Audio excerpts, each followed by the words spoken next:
Supreme court आईनी bench ने justice Tariq Jahangiri case का तहरीरी ऑर्डर जारी कर दिया। सुप्रीम कोर्ट ने हाई कोर्ट का अबूरी हुक्म कलअदम करार दे दिया। अदालत ने करार दिया कि हाई कोर्ट का जज अबूरी हुक्म के जरिए अदालती फ़राइज़ से नहीं रोक सकता। मज़ीद जानेंगे डॉन न्यूज़ के नुमाइंदे उमर बर्नी से। उमर, क्या तफसीलात हैं? उमर बर्नी से रब्ता करने की कोशिश कर रहे हैं। सुप्रीम कोर्ट आईनी बेंच ने जस्टिस तारिक जहांगीरी केस का तहरीरी ऑर्डर जारी कर दिया है।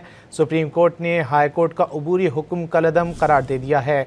अदालत ने करार दिया कि हाई कोर्ट का जज अबूरी हुक्म के ज़रिए अदालती फ़राइज़ से नहीं रोक सकता। मज़ीद जानेंगे डॉन न्यूज़ के नुमाइंदे उमर बर्नी से। उमर, बताइएगा तहरीरी हुक्म में क्या कहा गया?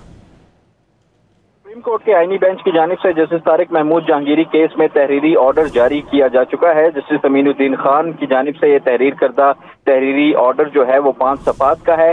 जस्टिस शाहिद बिलाल हसन ने भी 5 सफ़ात का इजाफी नोट तहरीर किया है। सुप्रीम कोर्ट ने हाई कोर्ट का अबूरी हुक्मनामा कलअदम करार देते हुए तहरीरी हुक्मनामे में कहा है कि हाई कोर्ट का जज अबूरी हुक्म के जरिए अदालती फ़राइज़ से नहीं रोक सकता। हाई कोर्ट पहले दफ्तर के एतराज़ात का फैसला करे, हाई कोर्ट कानून के मुताबिक कार्रवाई आगे बढ़ाए। जी उमर बर्नी, बहुत शुक्रिया इन तफसीलात के लिए।